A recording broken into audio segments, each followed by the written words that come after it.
Okay. I want to share some. Okay, here it is. So let's share screens. This is the Creative UTO website, and here is your art. Oh, good stuff. Yeah. Like this is happening so sudden. Usually, I take a lot of time to plan these things out. Like, oh, this is what I want to do, and blah blah blah.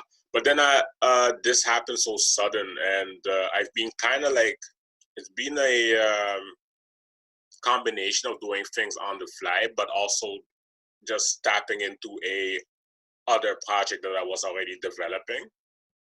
Right.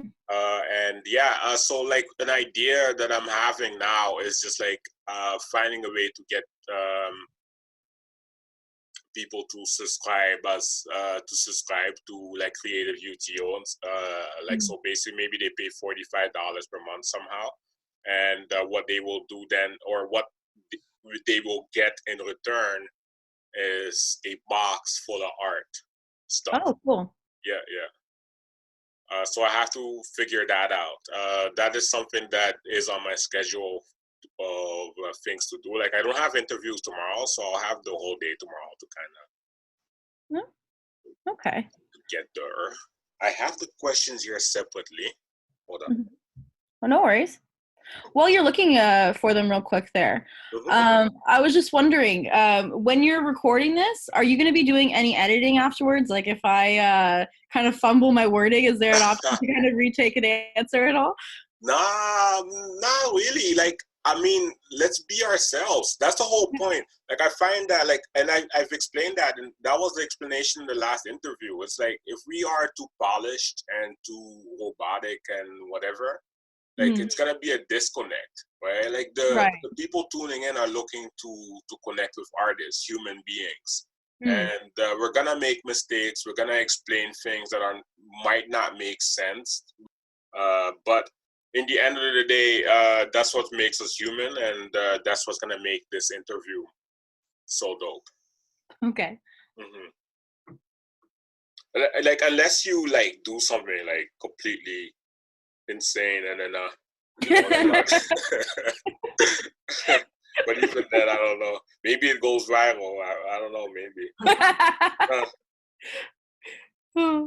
you become a meme. That's like that. I am a little nervous, but I promise not to have a full-on meltdown. I don't know, right? Start screaming and stuff. No, nice. I appreciate that you're coming on. It's been crazy. Like, I know we connected originally for the 420 event, and then I changed it to Eclectic Garden. And did I tell you that? Yeah, you did. You had sent me a message with the new imagery for the call to artists. Yeah, definitely. I changed it to Eclectic Garden. I don't know, it became like one of those PR things where I found I'm explaining it too much. Okay. I'm defending it. And even though it's legal, like, and then I have to think about the long-term value of Gallery 1017. Also, I have to think about like the long-term value of artists who are like fine artists and who attract a crowd who is, like, not necessarily open to the 420 stuff. For sure, yeah. That makes a lot of sense. Yeah, it's a weird world we live in. Like, you know what I noticed about the art community? Like, we take so much time advertising to ourselves, like, oh, buy my art, to people who are artists themselves. Artists are very open, but the people who really buy art are conservatives, right? Like, they're more conservative minded. Yeah. So it's like, we need to, or at least at Creative UTO, I need to figure out better ways of connecting with those people. Like, and by those, not in a derogatory way, but like the more conservative minded people who have the money to actually spend on artwork. For sure. It's like a fine tightrope to try and walk, for sure. Yeah. So I have a list of questions. I believe you saw them. but I will start. The first one is just basically, who are you and what do you do? Right. So I'm a self-developed street level artist who is originally from Windsor and now based in Toronto. Mhm. My work explores intersectional, anti-fascist, and anti-racist themes, Yeah, while maintaining a strong and radically sex-positive sort of stance. nice. Pieces across to create public peace. So you created pieces across the U.S., Australia. Yeah. Yeah.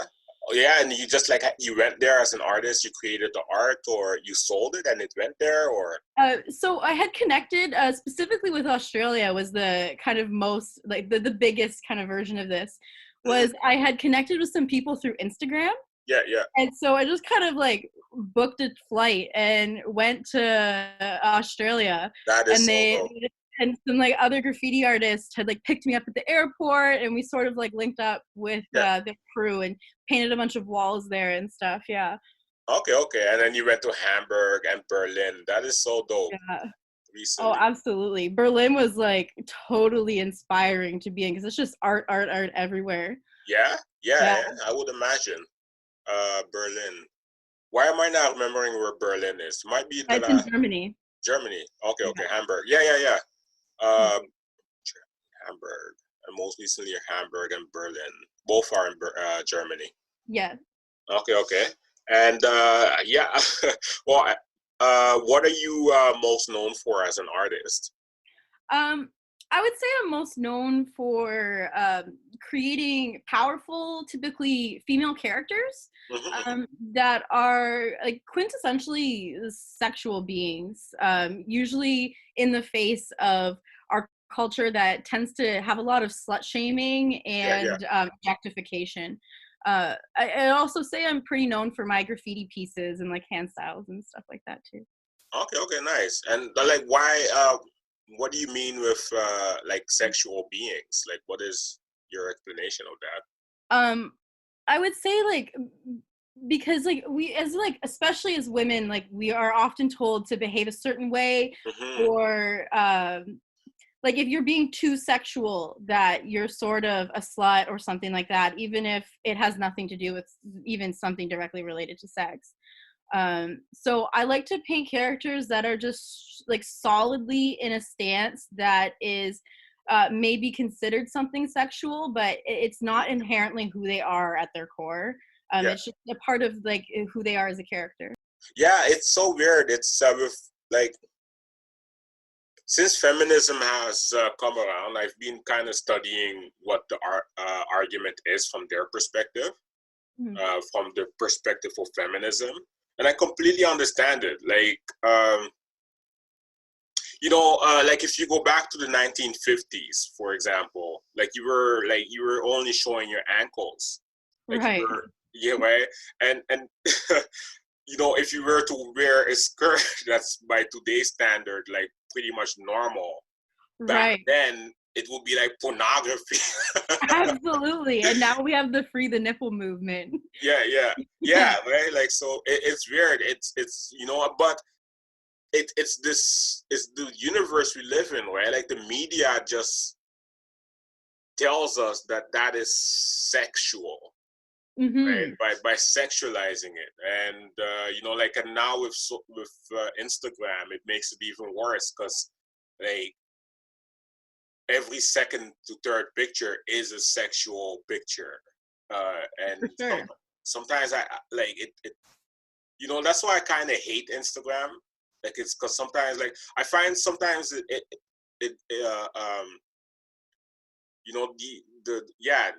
the thing is backwards, right? Like, where I'm going on Instagram to basically, maybe I'm on an intellectual tip, and that becomes like a complete distraction. And Mhm. so it's like, I completely understand where you wanna draw the woman like in basically their natural elements, right? Is that Right. what it is? Absolutely. And I mean, even like talking about Instagram in specific, I find it such an interesting quandary because when I first joined Instagram, when it like a while ago, Yeah. it was more about the arts than it was about like selfies and stuff like that. And it's become more and more, I find, about like selfies and like sexualized promotions and things like that. Yeah. And at the same time, if I try and promote my art as an ad on Instagram, it won't allow me to because it says it's too sexual of content. I hate Instagram sometimes. Right?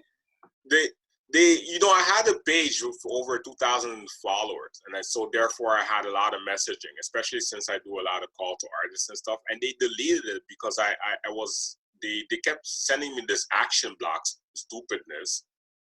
They deleted it after a while because they were thinking that I was spamming. And to me, I'm like, look, listen, I have to speak with all these artists. How am I gonna promote myself or speak with all these artists? And they want to advertise. They want us to advertise. But then at the same time, on the other hand, they're pushing so much censorship with their advertisement, and their advertisement doesn't really work. No, it doesn't. Yeah. It gets you likes and comments, but it doesn't get you the result of what you really want, right? So it's a weird conundrum altogether. Absolutely. Why did you get started in the arts? It's hard to say when I started, really, because it's just something that I've kind of always felt that I've had to do. Yeah. Even like I remember like as far back as like being a child, like I was always just drawing things. My sister and I used to paint things on rocks and all kinds of things. Yeah. The 420 stuff was directed specifically at the show like that I was looking into working on with you there. Nice. But most of my work is pretty directed towards the anti-fascist, activist, feminist sort of stance. Yeah. Okay. I like this question. What are you more of a hunter or a gatherer? I would say I'm kind of both. Like most graffiti artists, you have to kind of be a hunter in that sense because the nature of it is to go out into the world and just kind of take whatever spot that you want. And it's usually at some sort of personal risk in a sense. But I do have the tendency to sort of gather things, like usually random things that I don't really have a clear plan on how I'm going to use. Or like to repurpose something to give it a new life. I when I think about that specifically, I tend to think about like my spray cans. There's something that can be recycled, but most people just kind of throw them at a wall or just throw them in their regular trash bin, and they can actually be used to create all kinds of new art. Yeah, I would imagine, right? Like, do you like create art on them? Like, is it like a form of a canvas for you, or? Oh yeah, for sure. Like I paint my character or like a graffiti piece around the edges of it. And kind of make it into something totally new. I have like an example of it, actually. Yeah. Oh, speak. Say something. I have an example of it here. Yeah. Okay. I got my character. Nice. And, she's like smoking, and the smoke is turning into one of my graffiti bombs. You can create bongs out of these, right? Is that what that is? Oh, that's actually just like a term for like when somebody does like one of those bubble letter things. Yeah. No. I mean, like out of the cans, you can actually create a bong out of the can. Oh, a bong. Yeah. That's a pretty great idea. I haven't tried. Yeah. Like bongs, like that would be so dope. Like I thought originally that's what it is. You have other ones that you want to show? Not on hand right now, unfortunately. Okay. But as you were like flipping through my pictures there, like I think the pig is also a perfect example of that. Because it was something that was just somebody's like garden piece that they had, and they were gonna throw it away. And I was like, hey, I can totally like repurpose that and like give him a new finish and do all kinds of cool stuff with him. Yeah. I see that. You gave it life. Like it evolved into, it became someone else. It got some tats and Yeah. you know, Gave him a put few on some makeup. piercings. Yeah. Why would you throw this out though? Like, wow, like look at this. It's so it's cute, I guess. Yeah. That I certainly wouldn't have thrown him out. yeah. That's all, folks. That's dope. Thank you. It's funny because I didn't get them in order. Like, I think this is the one that I saw first. I'm like, Okay. what am I looking at? Is this like a person? And then after I ended up seeing the other ones. Okay. Yeah. It's a That's sort dope. of weird picture out of context, right? Yeah. No worries. What are you working on right now? I tend to work on a new idea every day. At least I try to. Yeah. So like right now, I've sort of been focusing on character development, and like I try and sketch a new character in my black book, or I've been trying to branch into digital art. So I've been Nice. trying to work on that as well. Okay. And what kind of characters are you developing? Just trying to sort of refine the presence of my characters, I guess I would say. Okay. And I guess these are your characters right now? Yeah, like my female characters, or I do some like of the characters that sort of try and portray the LGBTQ community as best as possible. Mm-hmm. Makes sense. That's dopeness. And describe your creative process. Yeah, I struggle to sort of articulate a process kind of as such, because I don't typically try and consciously conceptualize an idea Yeah, before I do it. It more or less just kind of comes to me as I'm nice. executing it. And while you're making your art, right? Like, are you like, what kind of music do you listen to? Uh, I absolutely love music, Mm-hmm. and I'm never listening to just one genre. I mean, Yeah, my tastes sort of range from people like OTEP all the way to like RuPaul. yeah. But when I'm actually doing a lot of creating, I tend to actually binge watch some stuff on Netflix instead of listening to music. Oh, nice. So you like, it's the conversation. So you get like a soundtrack of people being in conversation, For kind of. sure. Yeah. Nice. Like, it's funny. Like, I get different answers from everyone. Like, some people don't listen to music. I think I did hear someone else who actually does the same thing. They leave things in in a binge watch mode. I Mm-hmm. suppose, or they'll go on YouTube to listen to it. Like, sometimes I'll do that. Sometimes I'll have that. Like, I'll be listening to like a really good conversation, and because I'm in this, it puts me. I don't know what it is. Like, it's as if it aligned with my flow at the time, Right. and it allows me to just kind of like go into art. Who is your art for? Well, I would say I try in everything I make to sort of work against the barriers that can sometimes exist in the art community. So it's sort of created for people, regardless of their status, access to resources, identity, or experience. Because I believe it's really important that art that's accessible and sort of intersectionally relevant is really critical especially at this moment. Okay, nice. I thought it was a recording. I was like, oh shit, this is a recording. Oh no. That would suck. Yeah. Like, even the last one, I was like, oh no, it didn't record. But what it is like, it takes time to convert the video. Okay. So yeah, so it's still converting the one from the first one. Oh. Like, it's at 94%, and then so what I have to do is I have to go back to the last one and click on the button to convert it into a video, and then I'll have to do it with yours as well. Oh, okay. Mm-hmm. Why is your art important? Um, I would say like sort of back to my previous answer is I feel like it's sort of important in like bringing all those people, like from regardless of what class or like social status they have, kind of Yeah, together, united sort of within a certain message. definitely.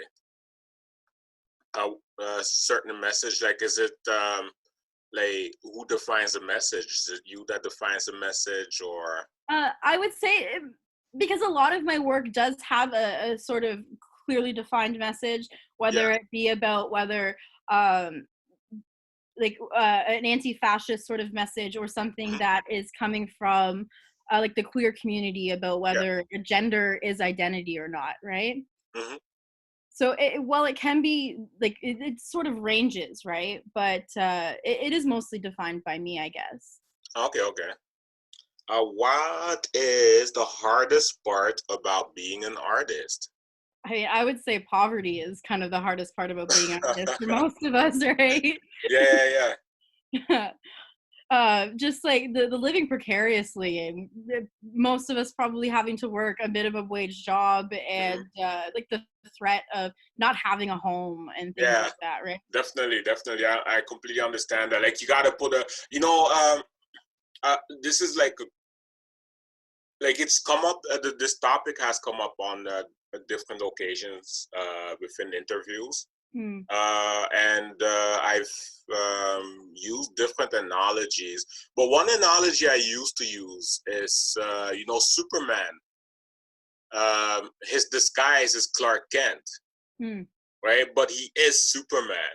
And like, so whenever I think of Superman, I think of him as an artist, right? Like, because here you have this person who is wired to save people all the time, but he has to use a disguise to try and fit in with the 9 to 5 world.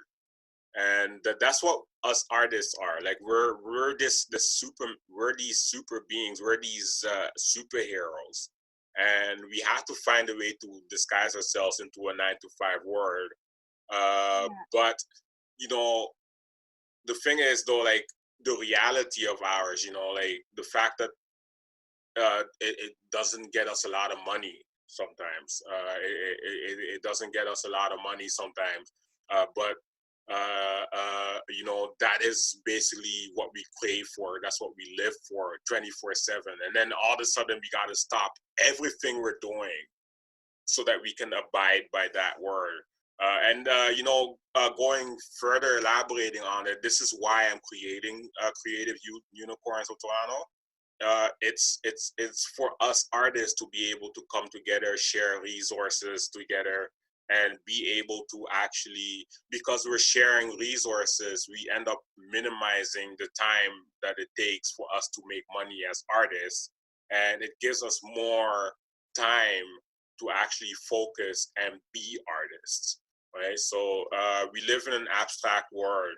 Uh, like, we're abstract beings living in what is now become what is a very linear universe at this point.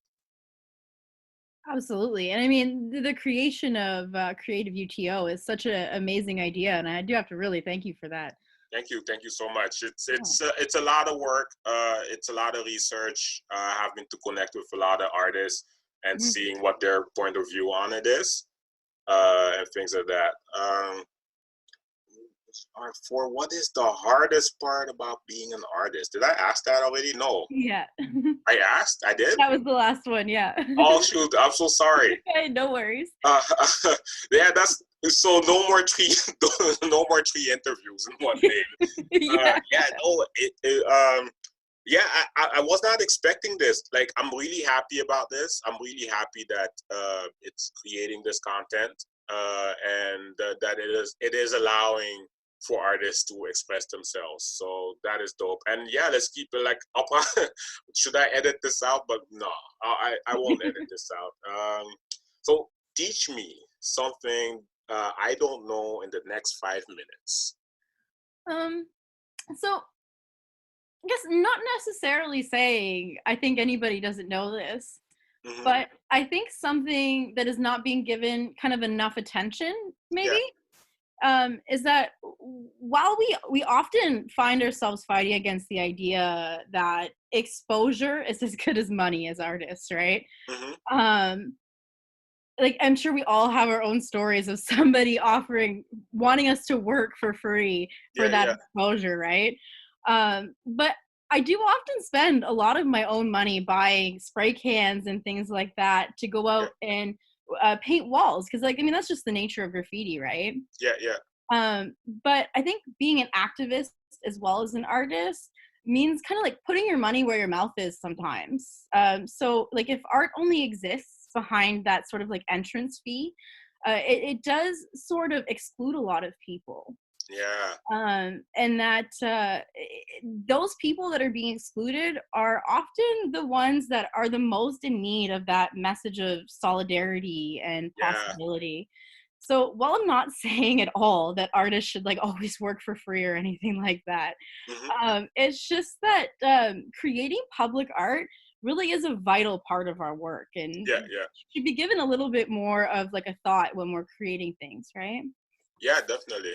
Yeah, it's again, this is something that I've come across as well too. Like, it's weird. It's a double-edged sword, especially in the age of social media. Mm-hmm. But at this, like, it's so the exposure you get will get you more clients. So it's like you gotta work a balance, but the specific, like, and then there are gonna be clients that will ask for a cheaper rate. So, and then you got to find, like, I guess you got to balance that out as well, uh, as well. Absolutely. I mean, and like, that's the struggle, right? Is like Hmm. finding a way to be fair and also still like profit, because I mean, our time and the supplies we have to buy definitely aren't free. No, no, not at all. Rent isn't free either. Yeah, yeah, exactly. All the overhead just of living, right? Yeah, yeah, yeah, definitely. No, I get that. Like, I had like, I do business development, and even in business, I have people saying, "Oh, I want you to do this for free," and I'm like, "Huh? What? You run a business?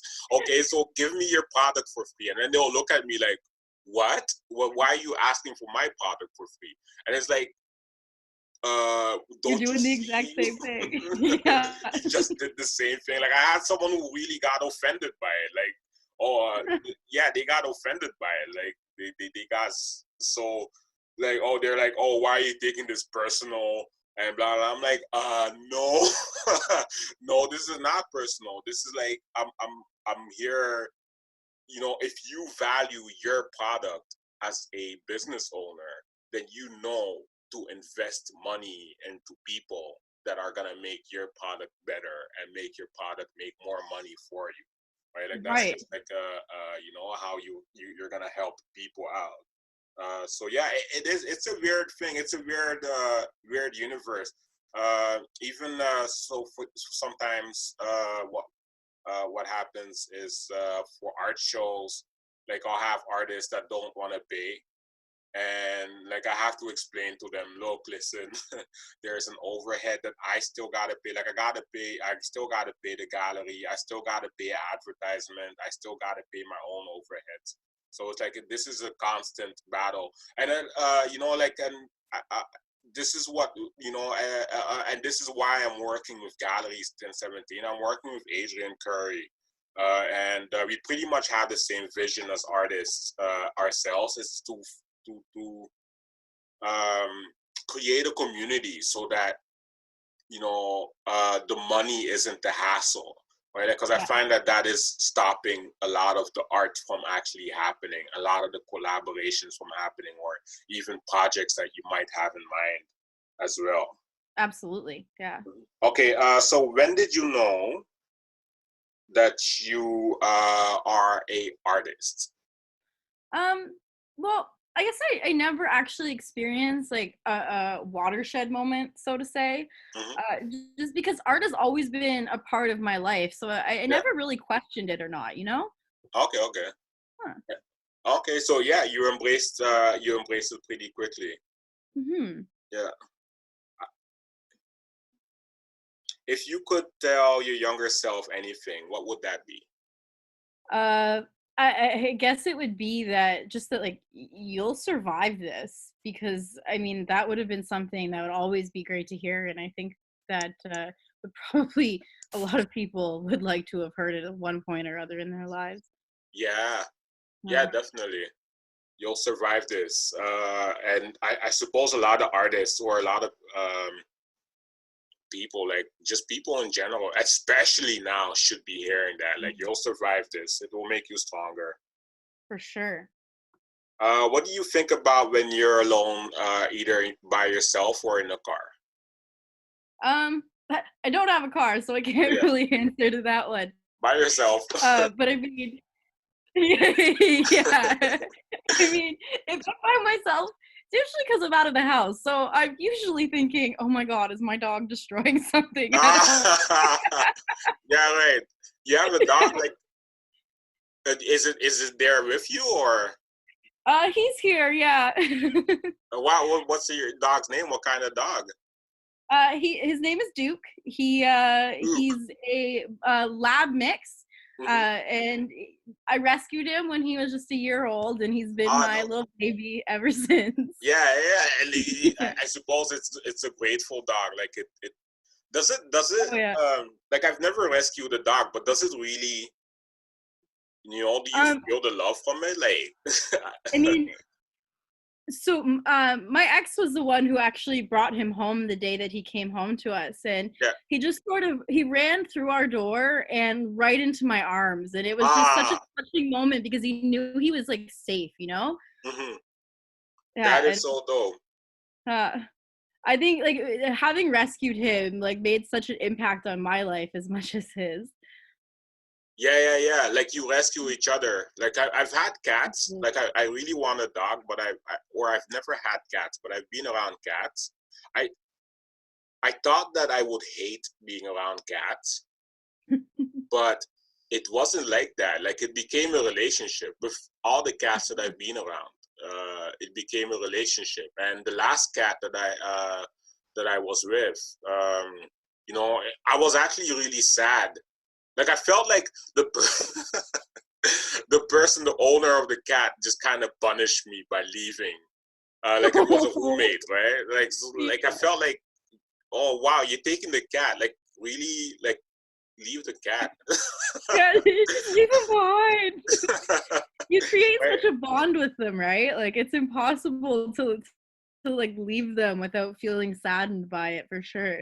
Yeah, yeah, yeah. And it made me understand. In that moment, I understood why people say they're part of the family, right? Like, because Mm. it literally is becomes that. Like, and you know, when it's hungry, you're sleeping, you still get up to actually feed it, right? Like, Yeah, or like in my dog's case, actually go outside and take him out. yeah, yeah, yeah, yeah, yeah. That would be dope. Like, yeah, I would imagine, like, because with a cat you don't do that, but with a dog you gotta walk the dog. Does it like tell you to walk it out, or is it something that you know, or? Well, we kind of have a schedule, but like he doesn't ask to go out, but as soon as he knows it's happening, he like starts going pretty bonkers because he gets so excited that it's about to happen. It's about to happen. It is taking me on a walk. Yay! Yeah. Wag the tail. No, absolutely. And his whole butt starts wagging with his tail. Because it's wagging so hard. Oh, Yeah. I forgot. I forgot where I got it.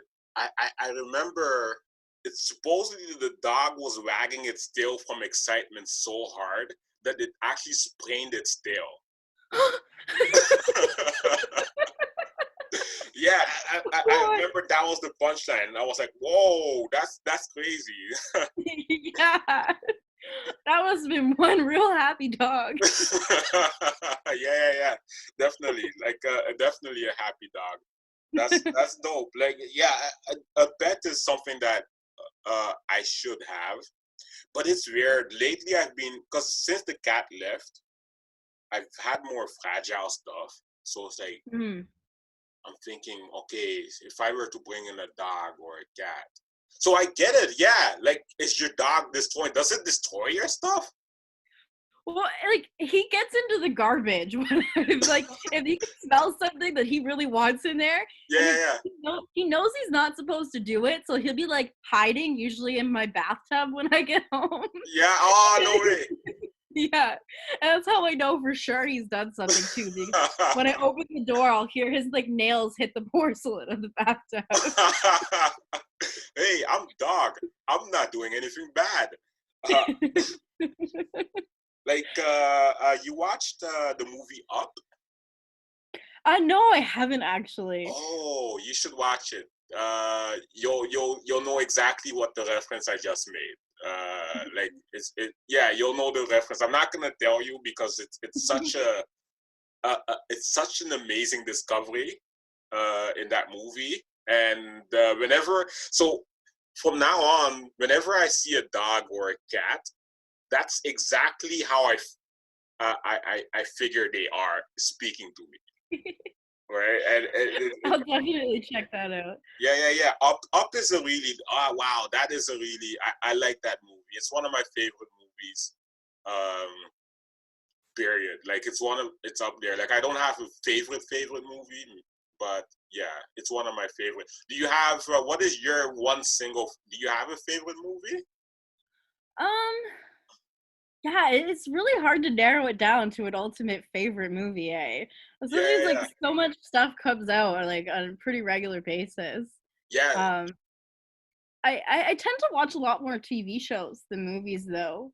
Okay. So I guess like if something that I find that I really love to watch is Black Mirror, Okay. which is it's an anthology series, so like you don't have to watch them in any order because they're all different ideas, and each one is really interesting and like thought-provoking. Okay. Thought-provoking in what sense? Like in what sense? Well, they all deal with like the dark side of human nature and technology, like the way we use technology, things Oh, like that that. sounds like something I would love to watch. Yeah, it's really interesting. Is it like Twilight Zone? In a sense, because you see a lot of things that like parallel are the way that we live our lives already. Yeah. Hmm. Okay. The next question, huge question, is if you had to pitch a collaborative project to the community, what would it be? I mean, given the epidemic we're currently in, I think that this is a really timely question. So thank you for asking it. Um, I think that since we have this rapidly growing social crisis being driven like by the sudden unemployment in what is the face of already pretty unaffordable rents, especially in this city. A lot of people are suffering, and I think a lot of people, like even more, are going to be suffering really soon. So I guess that I would pitch a public work that helps support the voices calling for solutions to help those people being most affected. Ideally, I think something that is admission free, just simply on the basis of the fact that we're also like struggling so hard right now, and is available to as much of our community as possible. Yeah, that makes sense. Like, what would be an example of something that's? I mean, like I said, that given like our pretty unaffordable rents, and I mean, sure they've announced the sort of like aid to us, like in terms of like getting a monthly payment or something like that. But for a lot of us, that payment is barely going to cover our just kind of basic expenses, given like rental rates and things like that. So I think something that really highlights the need for like a social movement towards like supporting those people and like kind of doing away with these bills and rents that we're all struggling for while we're in the midst of this, because it's just it's such an everyday struggle for all of us to get through, right? Yeah, it is. And basic income is something that I advocate for. Absolutely. Yeah, definitely. I find that in the long run, like there are things that are happening, like so more things are becoming automated. And so like a lot of our jobs are being taken away from automation. And so and a lot of more people a lot more people are entrepreneur minded, and the government recognizing that they are, recognizing this, like, and by introducing basic income, it would free up a lot of people to create actual more jobs and more income for the country that they are in, because they have the freedom to now think about, think about embracing what their passion is, which is very important. Oh, I completely agree. And like even the people that are just already working those jobs that are like minimum wage won't have to stress so much if they do have to be sick for a day and miss a day of work. Yeah. Instead of feeling they absolutely need to go in no matter what, right? Yeah, definitely. It's like I call it the Babylon system. It's become this system that is slowly enslaving us. It's forcing us. Like I hear stories of people having multiple jobs, and yeah, for sure. You still can't afford to have it. And the worst part is that because you have multiple jobs, you're not even at home, right? So you can't even, the place that you're renting out, you don't even get to enjoy the space that you're in, right? So it's kind of, it's weird. It's, it's a weird universe that we're living in. And I'm hoping that, like there are obviously a lot of negatives to this pandemic, but I'm hoping that it also enlightens us in terms of as a civilization, or at least North America, in terms of like the way we actually operate on a day-to-day basis, because it is very unhealthy for us, and we shouldn't be stuck like that. Like, yeah, we shouldn't be stuck like that as people, as human beings. It's not good. Oh, absolutely. And I think it is really hopeful that we are seeing more and more people sort of realize this and trying to move towards something better. Definitely. What is, so pretend you are our CEO. So you're the CEO of the arts community. Mm-hmm. Okay. And as the CEO, what are 3 things that keep you up at night? I have a pretty hard time picturing myself as a CEO. But I think that the overall kind of lack of funding for art, and as a result of that lack of funding, the fact that so many artistic environments absolutely need to be for profit just to survive. Yeah. As well as something that's really, really personal for me, especially, is the pretty unjustifiable imprisonment of street level artists. I mean, and especially when it comes to them being subject to federal charges. Yeah. Like, wow. Is it really, like, it's weird. Like, I'm seeing a lot more street art, but is it like, I suppose this is something where you still gotta, I suppose you gotta ask permission for it, right? Like to be able to put it on someone's wall, or? I mean, there absolutely are legal walls out there. Yeah. And they will commission you to paint them. But for a lot of graffiti artists, they're out there just painting walls just because they kind of feel like it, right? Yeah. And or tagging things. And I mean, the real shame of things is that if you, like, say you tag a garbage can and it's right next to a mail bin, and you tag both of them, the mail bin is going to be considered a federal crime, and like they'll send you to jail for so much longer. And like for a simple like tag on a mail bin, right? Yeah. Well, what are you in here for? Oh, I murdered 50 people. What are you in here for? I did bank robbery. What are you in here for? Oh, I'm an artist, and I tagged a mailbox. Yeah, exactly. Can you imagine? That's crazy. Did you give us all 3? Yes. So I said like the lack of funding, and then my second one was the fact that like so many artistic environments needed to survive off of profit simply. Yeah. And then the third one is tagging the imprisonment. Yeah. Tagging and imprisonment. Okay. And what is one thing that you have learned from your experience as an artist?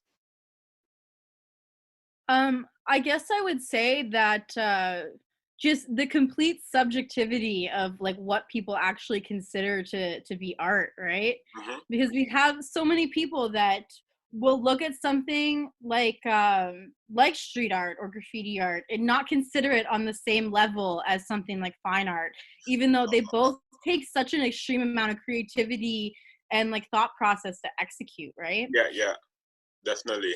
Yeah, that makes sense. And yeah, that makes sense. A lot of yeah. I suppose it's the stigma. Like we still got to erase the stigma of graffiti art.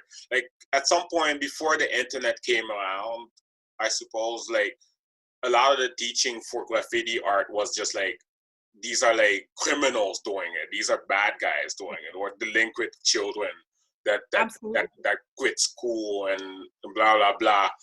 Um, and they didn't have an understanding of it, right? Like, but it's the artist. It's really just an artist being an artist, like a person expressing themselves, and a person living in a world where we're told to conform to a certain standard, and so now and that's the beauty of the internet. It kind of is taking away that stigma. Uh, and I hope that down the line, yeah, like I hope down the line, like that graffiti art is like that. It is considered an amazing, it is considered on the same level as fine art as Absolutely. well. Yeah. Well, ooh, I like this. Why is art and creativity important for the community at large? Um, so I would say that visual art, having been rendered pretty inaccessible to so many people, Mm-hmm. um, that like as far as I'm concerned, the importance of art lies in the fact that it belongs to all of us, right? Mm. Like regardless of who you are, like where you are in a class or like social status type of thing, right? Yeah. um yeah, and it brings us together. Nice. Nice. That makes sense. Yeah. It brings us together. It creates conversation. Yeah, absolutely. Yeah. And I What are mean, and I mean, like, just even going back to the whole graffiti thing is yeah. like, it like you can walk down your daily route to go to like your transit stop or to work or what have you, and like walk past a wall like 100 times. But when you walk past it that 101st time, and somebody's painted something like colorful and like just regardless of whether it's like a graffiti piece or a character or something, like Yeah. it can open your eyes to the beauty of like everyday life. Yeah. Definitely. Do Mm. you have like when you create your pieces? Is that kind of like the philosophy that you bring to creating your pieces? Your pieces, graffiti. Yeah, absolutely. That and the wanting to just sort of have a stance on things like feminism Yeah, or like anti-fascism and things like that. Yeah. definitely. That makes sense. What are your views on isolation, homelessness, and mental illness in the arts community? I mean, I think there's far too much of it. Mm, And it absolutely needs a whole lot more attention. yeah, I do see it as something that is systemic rather than personal and isolated to any one community, though. So I think in order for effective solutions to take place, we really need to recognize what a global issue it really is. yeah, definitely. Definitely. It goes back to like humans. Like I shouldn't even say artists are abstract. Like humans are abstract by nature. Hmm. And we're just like pushed to conform to this 9 to 5 world. But one thing I'm noticing, trend that I'm hoping will continue is like a lot of these jobs now have figured out, wait, we can actually be having these employees work from home, right? Right. And by them figuring this out, it also opens them up to hopefully positioning themselves to a point where it's like, okay, as long as you are productive for today, then we don't care whenever you do your job. Just do it. Like, we want you to be productive today. Oh, Right? absolutely. And it's like, if you need to take an hour in between working to like play a video game or read a book or something, if that makes you more productive, it should be okay, right? I hope, I wish. Yeah, I wish.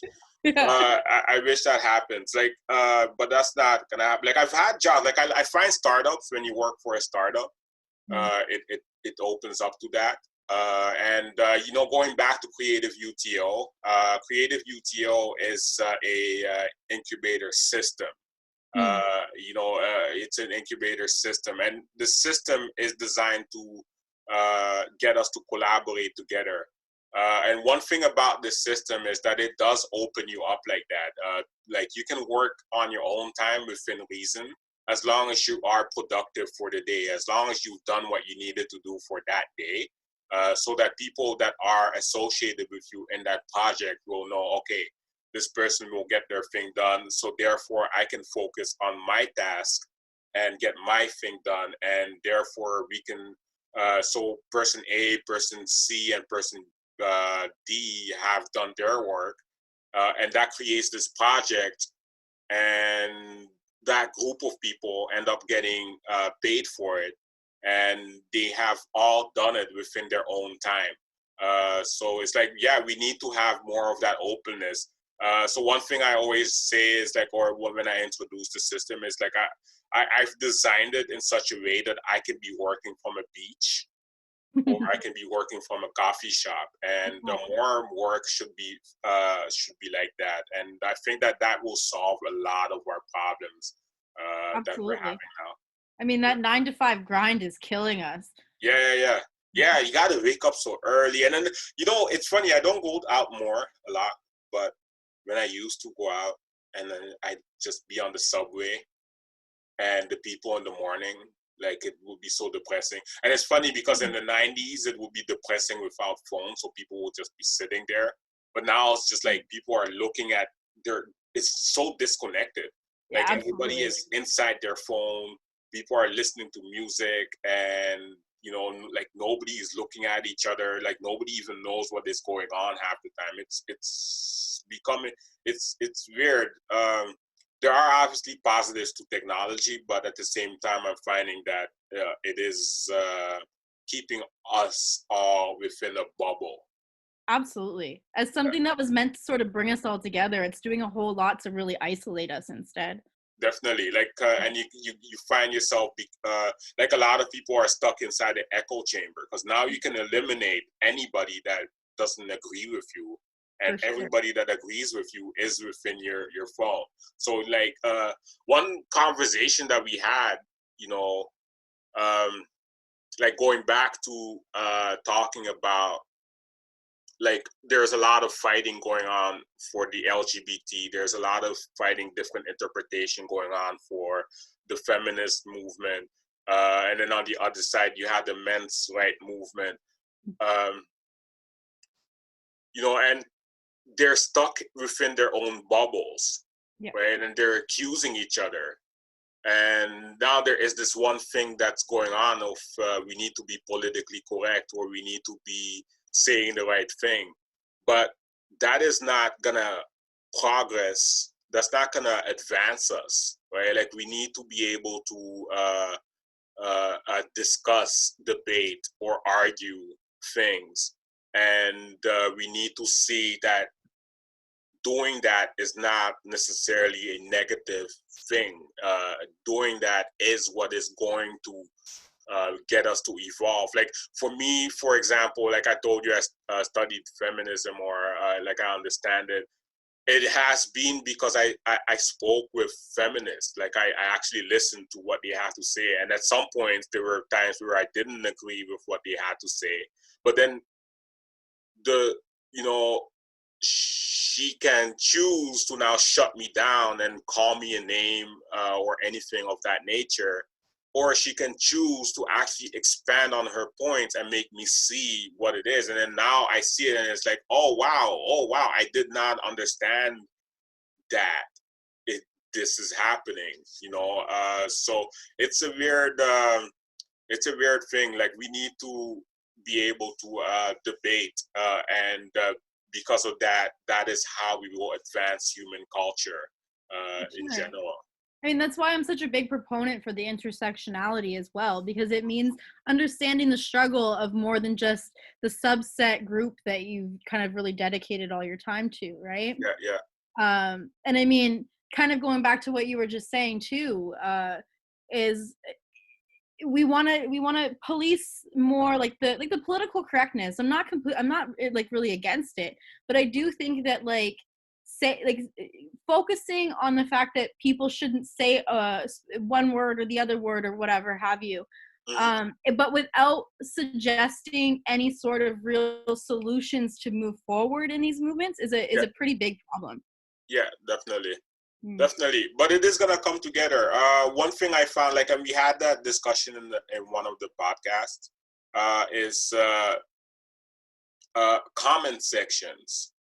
They used to be very combative, but they are now becoming more conversational, where you see people are actually, you know, trying to figure things out. They're actually trying to learn the other side. And I think that that's one positive of the internet, that it is slowly evolving, maturing the culture, maturing the community into, okay, let's listen to what this person has to say, and let's go back and forth and see why and what the reason is, what is the reason for their stance and why they are saying these things. And therefore, let's have